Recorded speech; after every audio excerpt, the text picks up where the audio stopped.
Hey guys, it is John C. Morley here, Sir Entrepreneur, and welcome to IFYL. Happy Friday to everyone once again, and great to be with you guys tonight. Just a few hours here before midnight on the East Coast. And if you are new, you'll see a QR code at the top right hand corner of your screen. You know what I'd like you to do?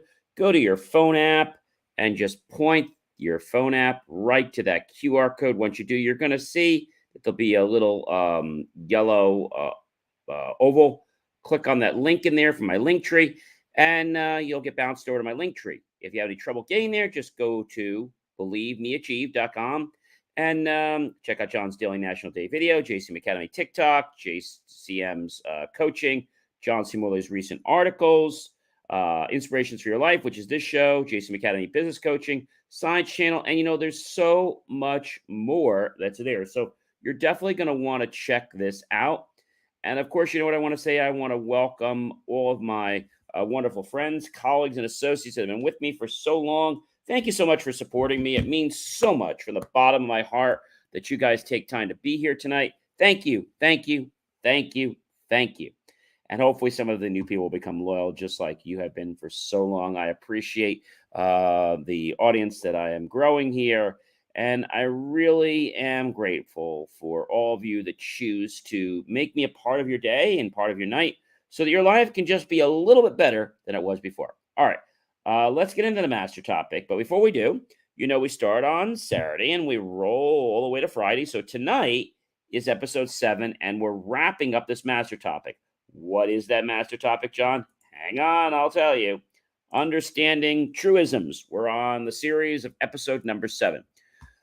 So, if you recall, we said that truisms basically are used a lot in literature, right? However, when we think about truisms in their sense, excuse me there, I think the biggest thing is that they're things that are not really worth mentioning.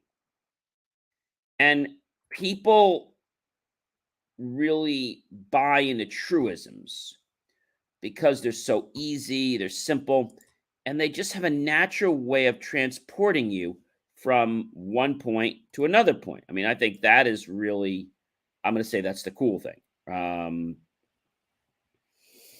So, why do I say this to you? Well, because see, a lot of people, they're looking for excuses. And so, if you have a truism and people can just believe something, well, that makes it easier for them. And it makes it easier because they want to do something, right? And so by a truism being there, it naturally flows. Now, I remember a while back when somebody said to me, "Hey, John, why are truisms like so popular?" I think the reason they're so popular is they're almost like an addiction, like candy. People cling to them because they need something to identify with. And if something doesn't take a lot of effort, they figure, well, this must be the right way to go.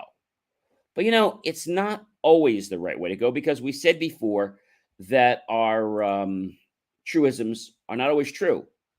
No, they're used a lot in literary. They're used from authors and all kinds of other speakers. But what they do is they transport you from a moment or feeling in space to another moment and feeling in space, but almost without you thinking about that. Because when we say something like a popular truism, and what is a popular truism? Can anybody remember?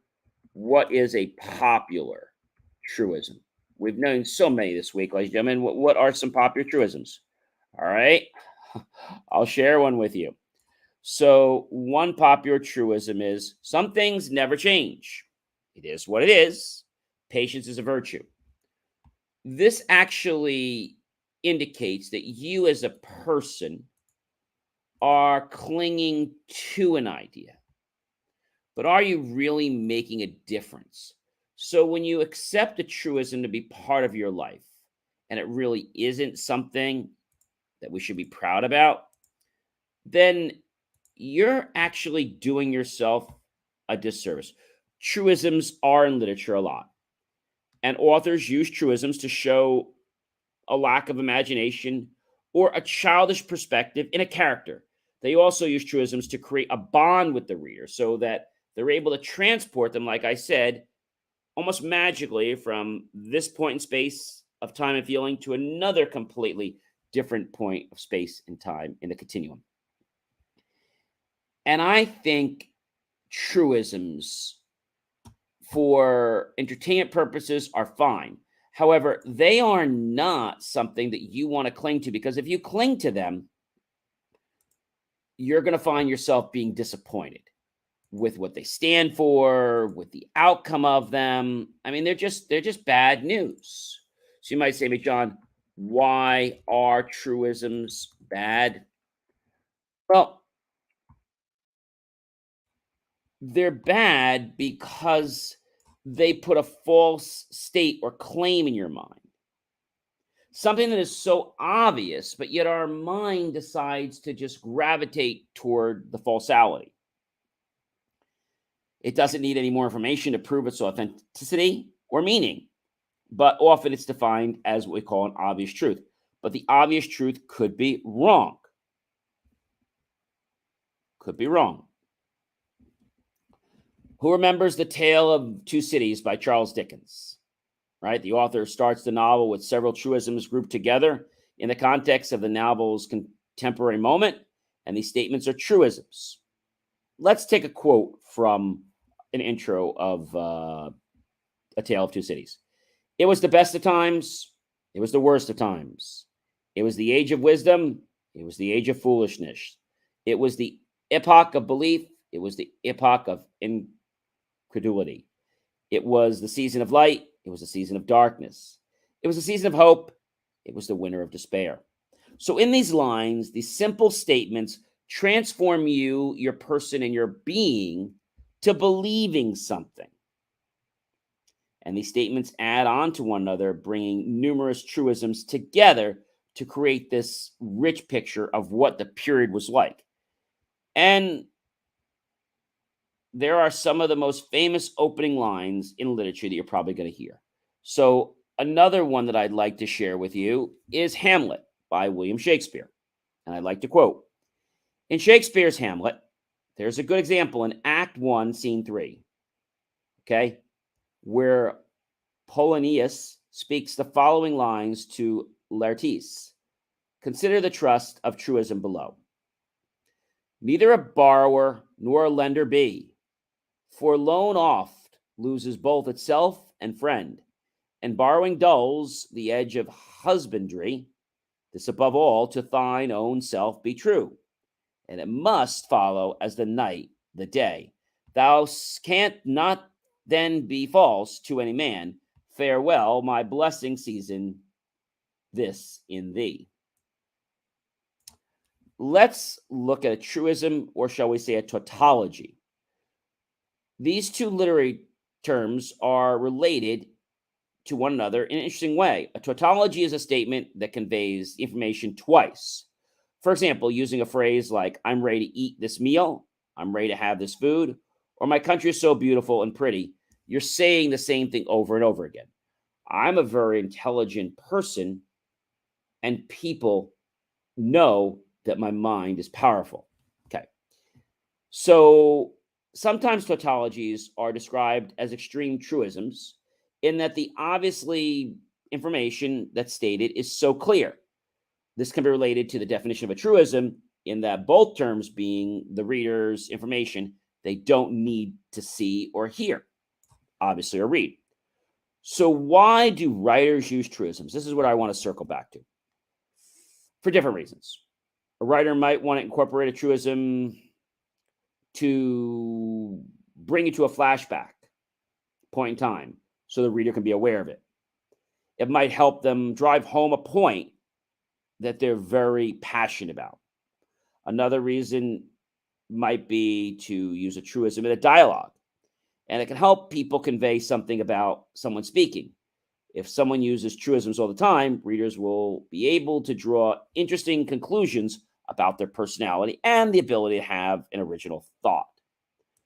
They're also pretty cool when they want to shed light on a person speaking or a scenario, and it can create a light of humor.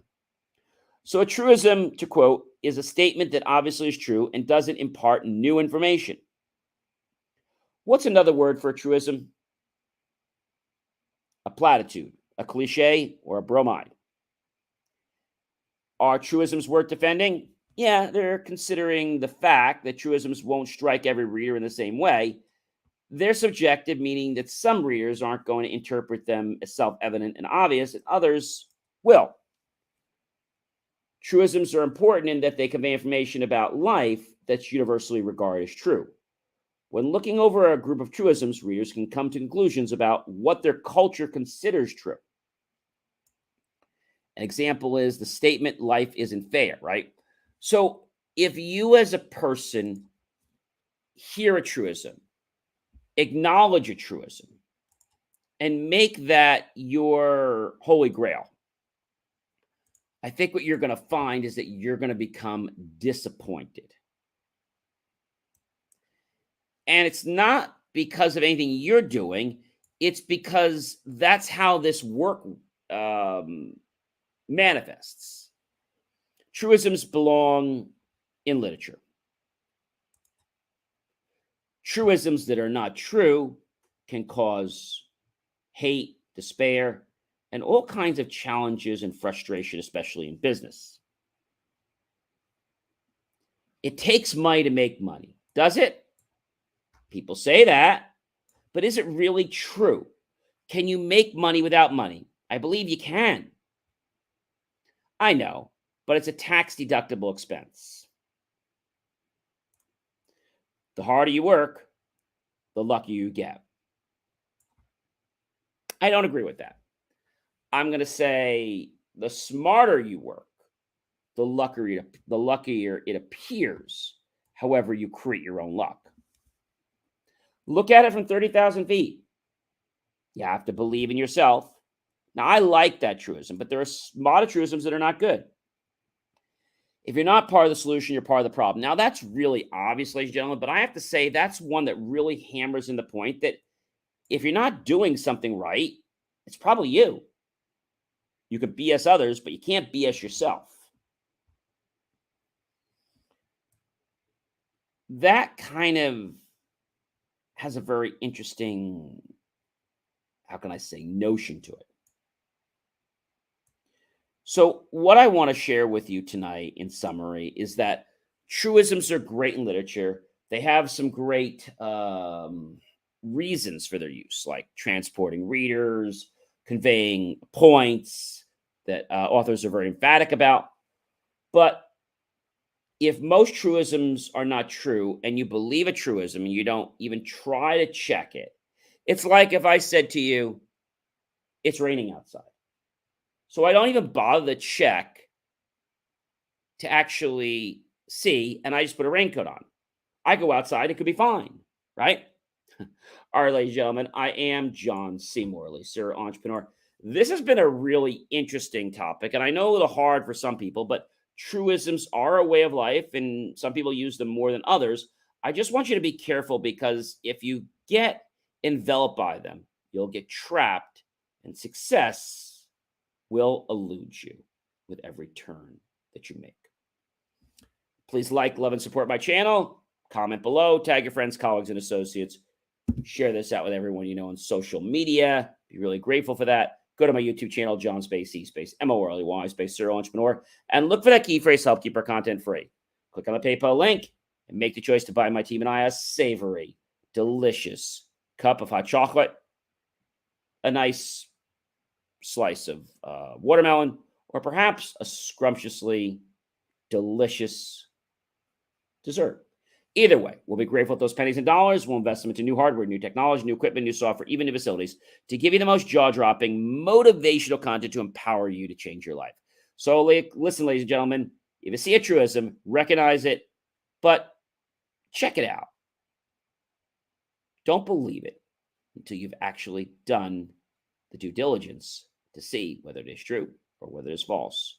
Or success may slip through your fingers. Have yourself a great rest of your evening, and I'll be back tomorrow with a brand new master topic, and look forward to seeing you then. Take care, everyone.